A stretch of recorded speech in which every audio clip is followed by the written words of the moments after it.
Subscribe कीजिए हमारे लक्ष्य एकेडमी प्रयागराज चैनल को, बेल आइकन दबाइए सबसे पहले नोटिफिकेशन पाने के लिए।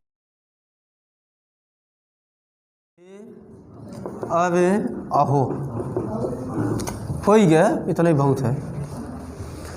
वे ते भी है, कसवे हाँ है ना, तो वो भी तो संबोधन है ना, तो क्या कहें वो लिख दे हाँ लिख दे नहीं ना। चलिए आइए, हे अरे आहो हो गया, ये परसव हो गया। दुनिया की कोई भी क्रिया हो यदि वो हिंदी भाषा में है, हिंदी में बताई जा रही है, तो कौन कारक होगा? अधिकरण। कोई भी उदाहरण लो। कर्ता हो गया, उसके बाद कर्म, कर्म के बाद करण, करण के बाद संप्रदान, संप्रदान के बाद अपादान और अब संबंध। तो चलिए लगाइए हेडिंग सब लोग, संबंध कारक। सब लोग हेडिंग लगाइए संबंध कारक, लगाइए हेडिंग संबंध कारक। अब इधर नियम आपको बड़ा छोटा छोटा मिलेगा, एक एक दो दो नियम, कारण ये है ना कि एकदम स्पष्ट हो जाते हैं। अब यहाँ से आपको कन्फ्यूजन नहीं मिलेगा। लगाइए हेडिंग सब लोग संबंध कारक, संबंध कारक। आइए बोर्ड पर ध्यान दीजिएगा, नाम ही है क्या? संबंध। तो इसकी परिभाषा बनती है कि दो वस्तुओं के बीच, दो वस्तुओं के बीच संबंध स्थापित करने वाले, संबंध स्थापित करने वाले को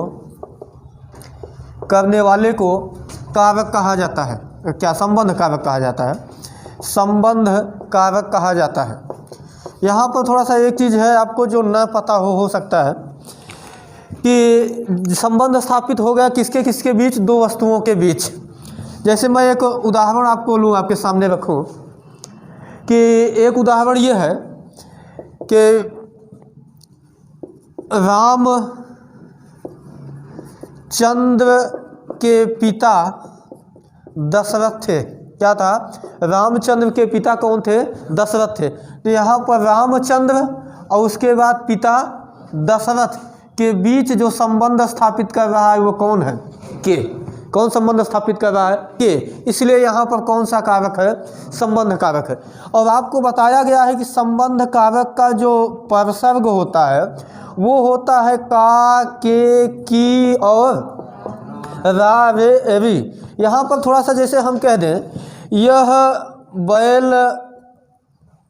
बैल श्याम का है, यह बैल श्याम का है, तो इस बैल और श्याम के बीच संबंध कौन स्थापित कर रहा है? कौन? का। हम ये कह दें कि दशरथ के 4 पुत्र थे, दशरथ के 4 पुत्र थे।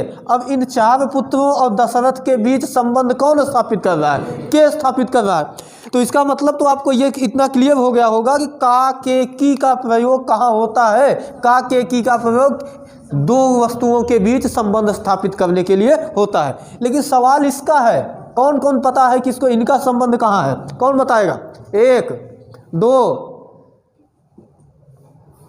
इन परसर्गों का प्रयोग तो होगा तो भैया संबंध कारक के परसर्ग है तो संबंध स्थापित करने के लिए, लेकिन किस तरह से होगा? कौन बताएगा? केवल 2।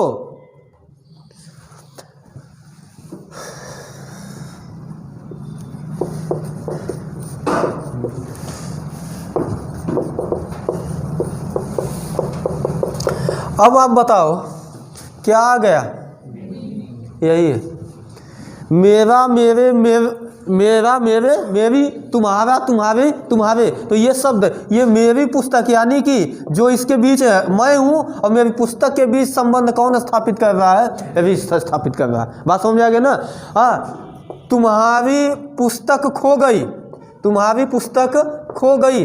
अब पुस्तक तुम्हारी है, ये कौन स्थापित कर रहा है? ये स्थापित कर रहा है। तो ध्यान रखिएगा, ये रा, रे, री का मतलब क्या है? मेरा, मेरे और मेरी, या तो कह सकते हैं तुम्हारा, तुम्हारे और क्या होगा? तुम्हारी होगा। बात क्लियर हो गई ना? इसका मतलब यही है, समझ गए? तो चलिए इसको इतना नोट करिएगा। ये उदाहरण 2-3 लिखिएगा, उदाहरण जरूर लिखिएगा क्योंकि आगे चल के आपको थोड़ा सा समझाना होगा। नंबर 1, रामचंद्र के पिता दशरथ थे। रामचंद्र के पिता दशरथ थे।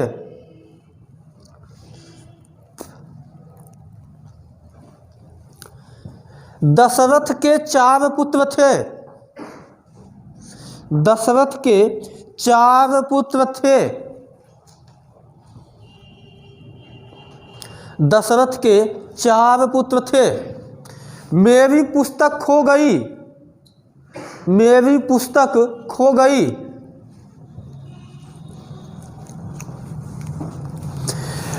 तुम्हारी पुस्तक अंशु ने चुरा लिया। तुम्हारी पुस्तक अंशु ने चुरा लिया।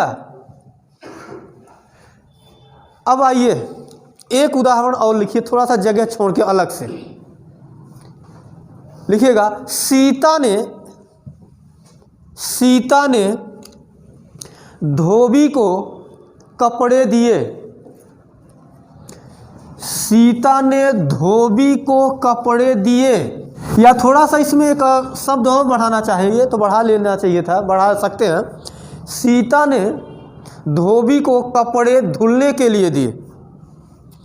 सीता ने धोबी को कपड़े धुलने के लिए दिए।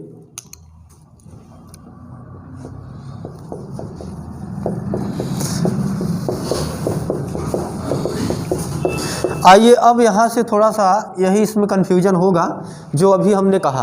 हमने पहला उदाहरण दिया, या कुछ भी हम उदाहरण ले लेते हैं। रामचंद्र के पिता दशरथ थे। ठीक, एकदम सीधा साधा आसान वाक्य। बीच में क्या आया है? के आया है, कौन कारक है? संबंध है। ठीक है ना। चलिए, मेरी पुस्तक खो गई, हो गया। क्या आया है? ये मेरी शब्द क्या संबंध स्थापित कर रहा है ना, किससे? पुस्तक से। तो यहाँ भी कौन कारक है?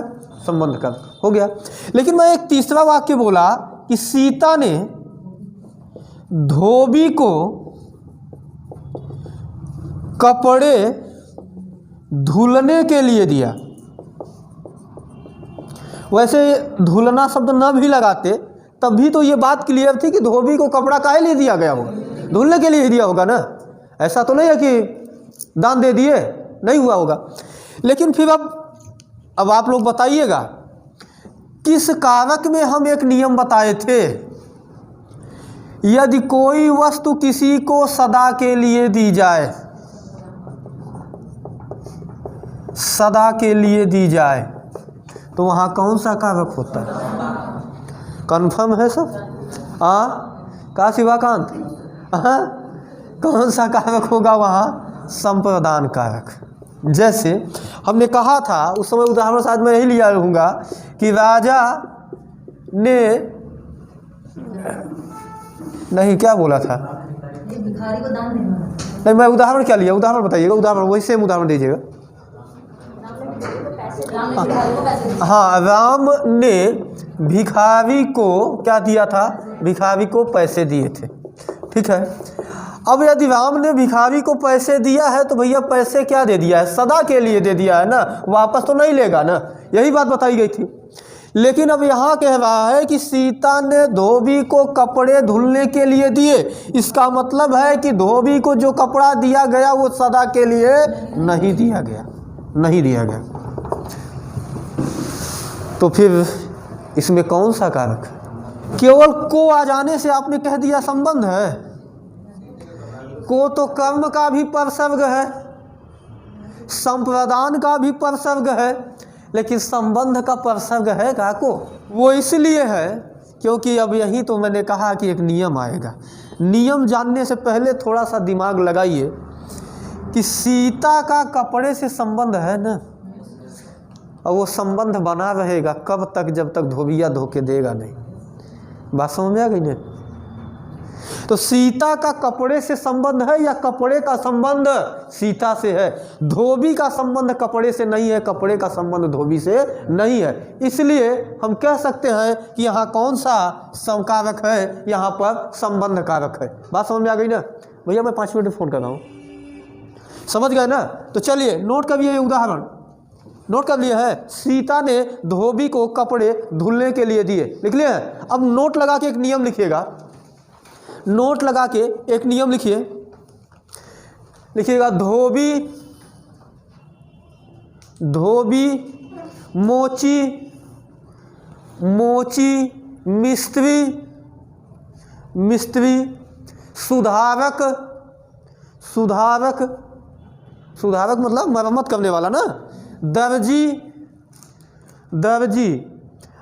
आदि को, आदि को यदि हम कोई वस्तु देते हैं, आदि को यदि हम कोई वस्तु देते हैं, देते हैं तो वहाँ संबंध कारक होता है, तो वहाँ संबंध कारक होता है। क्योंकि क्योंकि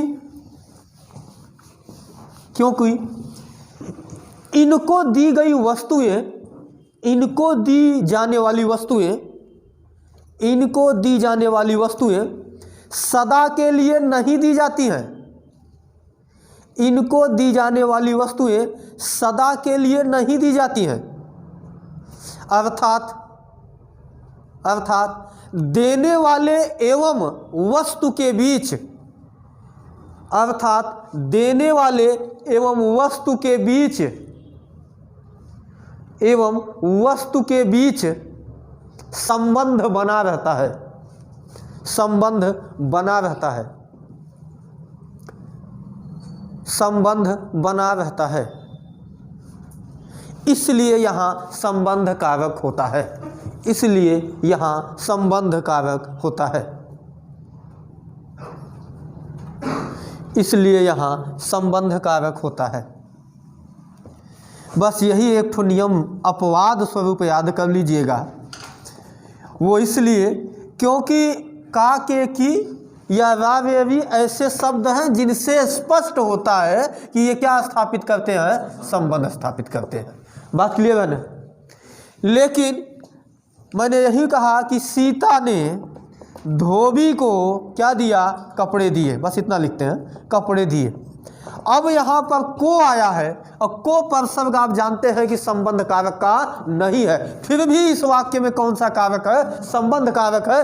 क्योंकि नियम ये है धोबी, दर्जी, सुधारक, बोलते जाइए, मिस्त्री और कौन, मोची आदि को यदि हम कोई वस्तु देते हैं तो वह वस्तु हम क्या सदा के लिए नहीं देते, और सदा के लिए नहीं देते इसका मतलब है देने वाले यानी सीता का कपड़े से संबंध बना हुआ है, इसलिए कौन सा कारक है, संबंध कारक।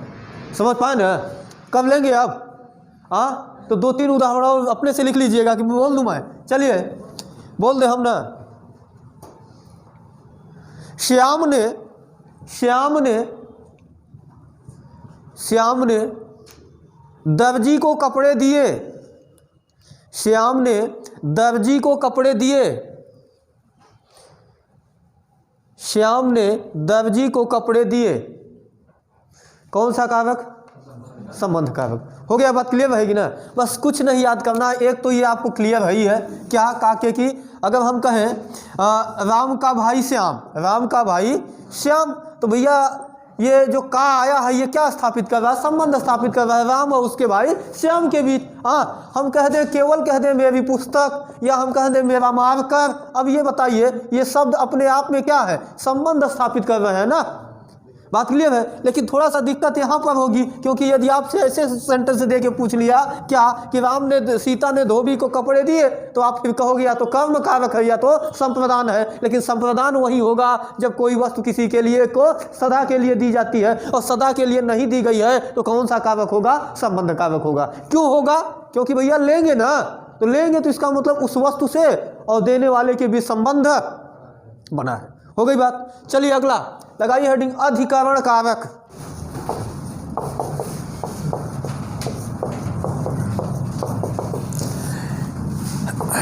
एक शब्द में जानिए क्रिया के स्थान को अधिकरण कहते हैं, अधिकरण कहते हैं। किसके स्थान को, क्रिया के स्थान को। नहीं समझ में आई बात। यानी यदि मैंने कहा कि यदि कोई भी वाक्य होगा तो उसमें क्रिया होगी, क्रिया को संपन्न करने वाले को कर्ता, और क्रिया से प्रभावित होने वाला कर्म, क्रिया जिस साधन से संबंध संपन्न हो रही है उसे करण, क्रिया जिसके लिए हो रही है वो संप्रदान, और क्रिया जहाँ हो रही है, क्रिया जहाँ हो रही है वह वाक्य का क्या होता है? अधिकरण होता है। वह वाक्य का क्या होता है? अधिकरण होता है। नहीं समझ में आया तो उदाहरण लीजिए। अध्यापक कमरे में बैठा है। बैठना क्या है? क्रिया है। अध्यापक क्या है? कर्ता है। ये बैठने वाली क्रिया कहाँ संपन्न हो रही है? कमरे में। तो क्रिया के स्थान को अधिकरण कहते हैं, या जहाँ क्रिया संपन्न हो रही है वहाँ अधिकरण कहते हैं। बात क्लियर हो गई ना? नहीं समझ में आई बात फिर से बताएं। अब भी ना समझ में आई हो तो ध्यान रखना, क्या कोई भी वाक्य पढ़ना और पढ़ने के बाद कहाँ का प्रश्न करना। किसका? कहाँ का। अभी तक क्या प्रश्न किए थे? कौन? कर्ता, किसको या क्या? कर्म, हाँ, और किससे के? करण के लिए, और संप्रदान के लिए हमने कहा था किसके लिए, यही था। अब अगर अधिकरण पहचानना हो तो क्या? कहाँ। अध्यापक कमरे में बैठा है। कहाँ बैठा है? कमरे में। क्या मिल गया? वाक्य का अधिकरण मिल गया। बात समझ में आ गई ना? अब देखिए, कोई भी क्रिया दो ही स्थान पर संपन्न होती है। कहाँ? कोई भी क्रिया दो ही स्थान पर संपन्न होगी हिंदी में। बताइए। बताऊं? इंग्लिश में ना इन, एट, ऑन, इनटू कई होते हैं। नहीं समझ पाए?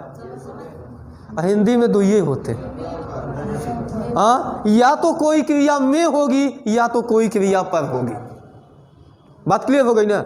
या तो कोई क्रिया में होगी या तो कोई क्रिया पर होगी। इसके अलावा क्रिया का कोई स्थान हिंदी में नहीं बन पाता। बात समझ आ गई ना? अध्यापक कमरे में बैठा है या अध्यापक छत पर बैठा है, इसके अलावा वो कहाँ बैठेगा? कहीं पे भी बैठेगा या तो में लगेगा या तो पर लगेगा। लेकिन अंग्रेजी में बड़ा अपवाद है इस मामले में। कोई चीज़ गति करती हुए किसी में प्रवेश कर ली जाए तो वहाँ इनटू का प्रयोग होता है ना।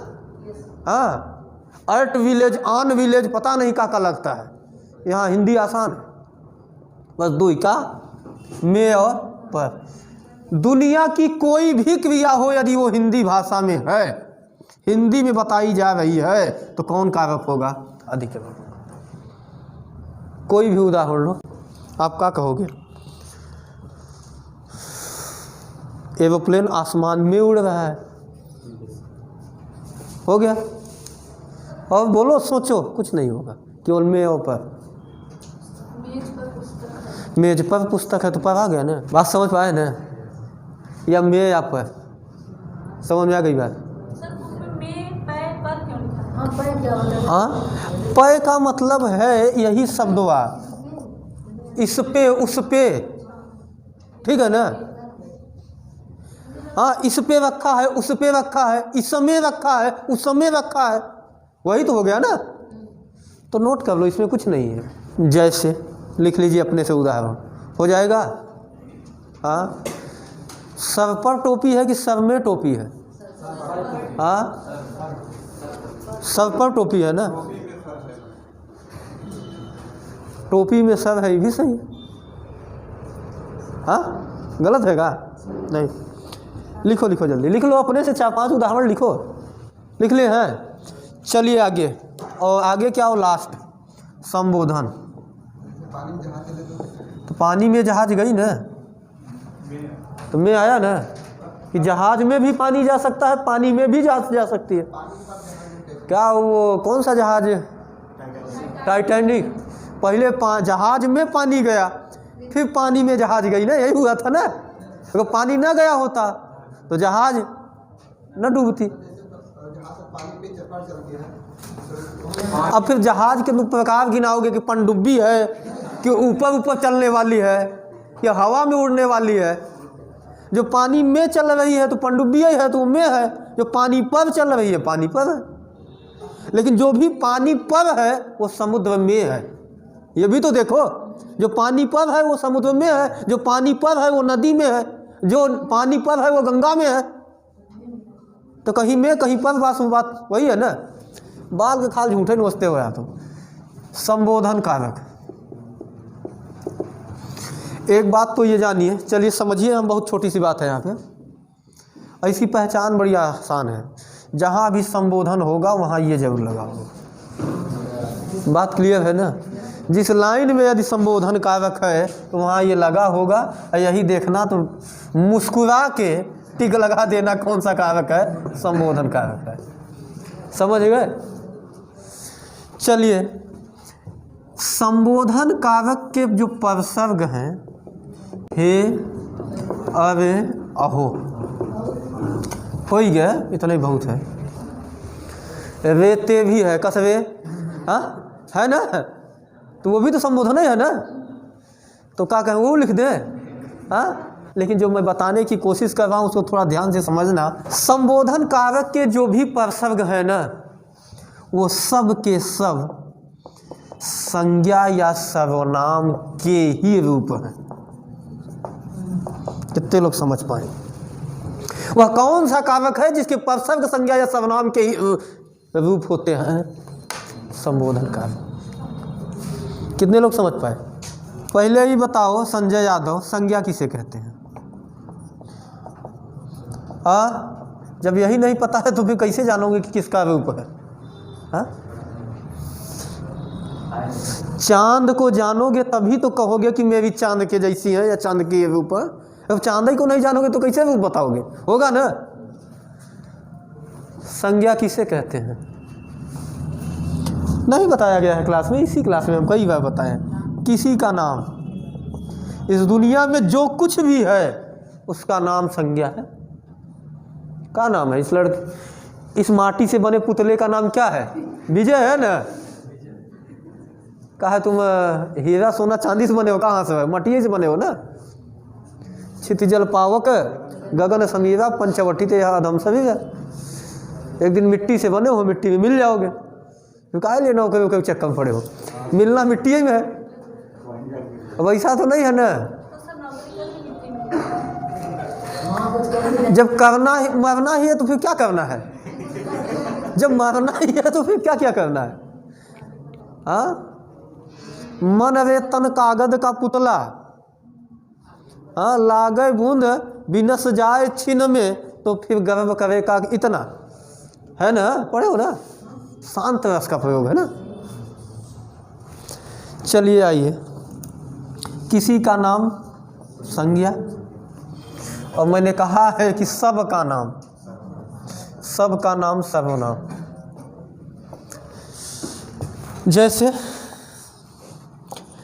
विजय किसी का नाम है, तो विजय क्या है, संज्ञा है।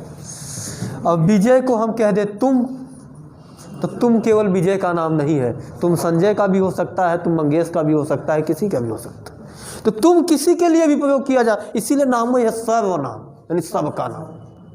और ये सबका नाम नहीं होगा, यहाँ जितने बैठे हो सब विजय होगा, हाँ नहीं होना। अब एक बात इतनी समझ में आ गई। दूसरी बात, संज्ञा के बदले जो प्रयोग किया जाए, जो शब्द प्रयोग किए जाए, जो शब्द प्रयोग किए जाएं, उन्हीं को क्या कहते हैं, हम सर्वनाम कहते हैं। ये सब छोटी छोटी बातें यार, ऑनलाइन वाले सब हंसेंगे देख देख के कि आप लोगों को ये भी नहीं आता है, हंसेंगे ना। शर्म करो अब तुम। संज्ञा के बदले जो शब्द प्रयोग किया जाए, संज्ञा क्या थी, विजय। बोलते रहो, अभी सोच रहे हैं कि हम बोलेंगे तो उसमें समझ में आएगा कौन बोला था, किसको नहीं आ रहा था। जी बोलने से ये नहीं समझ, जी बोलने से ये समझ में आएगा क्या, विजय संज्ञा है। विजय के बदले क्या प्रयोग कर दिए हम, तुम क्या हो गया, सर्वनाम। अब फिर मैंने कहा कि संबोधन कारक के परसर्ग हे, अरे, अहो संज्ञा या सर्वनाम के ही रूप होते हैं। अब बताओ, मैंने कहा कि विजय एक संज्ञा है, विजय को विजय न बोल के कहें हे, विजय को विजय न बोल के क्या कहें हे, तो संबोधन तो हो ही गया ना। किसके बदले आया? संज्ञा के बदले आया, सर्वनाम के बदले आया। तुम ना कह के हमने क्या कह दिया? हे कह दिया, तो संज्ञा या सर्वनाम का ही तो रूप है। हो गई बात क्लियर ना? और जो हे है वो किसी के लिए भी हो सकता है, तो हम कह सकते हैं एक तरीके से एक सर्वनाम ही है। तो यही तो हमने कहा कि ये संज्ञा या सर्वनाम के ही क्या होते हैं? रूप होते हैं। बात क्लियर हो गई ना? तो नोट करिए। हाँ, उदाहरण, हे राम, लग गया। किसको संबोधित कर रहे हैं? संबोधित कर रहे हैं राम को। हाय दैया, मैं तो मिट्टी मिट्टी हो गई ना, कि मैं तो गीली गीली हो गई। हाँ, किसी फिल्म में है ना, नहीं सुने हो तुम लोग? कहाँ देखते हो? हाँ, तो हाय भी अपने आप में क्या है? संबोधन सूचक है ना। और अहो विधाता हो गया। अरे बच्चों, अभी तक याद नहीं हुआ? अभी तक याद नहीं हुआ, तो ये सब क्या है? संबोधन सूचक शब्द। हो गई बात क्लियर? नोट कर लो। तो यहीं से अब कारक वाला चैप्टर समाप्त। अब अगला चैप्टर हम सोच रहे हैं आपको यहीं पर पढ़ा दिया जाए, क्या? काल। क्योंकि काल बहुत ही कम पढ़ते हैं, बहुत ही कम पढ़ाया जाता है, लेकिन काल आपके लिए महत्वपूर्ण है, तो पढ़ लीजिए काल।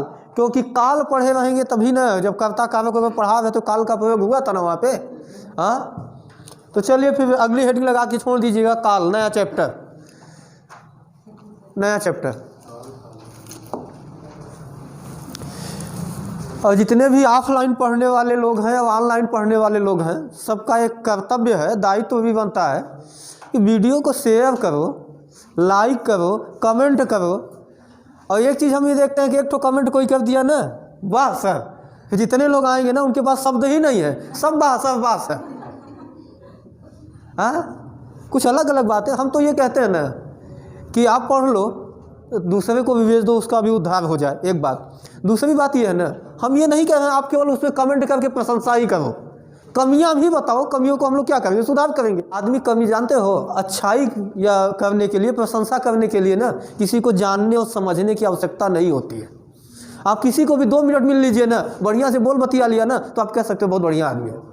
लेकिन उसकी कमियों को जानने के लिए ना उसके साथ रहना पड़ेगा। इसीलिए ना जब स्टार्ट होता है प्रेम और प्यार मोहब्बत ना, बड़ा अच्छा लगता है शुरू में, क्योंकि ना उसको जान पाए ना उसको, बढ़िया बढ़िया हाय हाय हाय चल रहा है सब। और जब विवाह के बाद जब साथ रहने लगे ना, तो वो उसकी कमी, वो उसकी कमी, तो फिर क्या है? कमी जानने के लिए समय देना होगा, और अच्छाई जानने के लिए समय देना नहीं।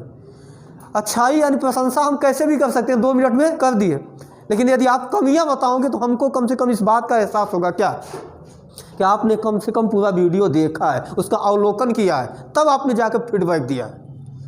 और ऐसा भी हो सकता है कि पूरा पढ़ने के बाद, पूरा देखने के बाद सब कुछ अच्छा लगे तो अच्छा लिखो, नहीं तो अगर कोई कमियां समझ में आती है तो फीडबैक उस पर जरूर दो, ताकि उसमें सुधार हो सके। लेकिन शेयर करो खूब यार। हम तो देखते हैं कि जितना ग्रुप में लोग हो ना, उतना ही अगर वॉच करो वीडियो, उतना ही लोग देखो ना, तो ज़्यादा व्यू आ रहा है, लेकिन उतना भी लोग नहीं देखते हो। बात समझ में आई ना? तो ये आप लोग शेयर करिए ज़्यादा से ज़्यादा। सबके पास फ़ोन में 4, 6, 10 ग्रुप होंगे ना, उसमें भेजिए, समझ में पाए बात। और बाकी चलिए ठीक है।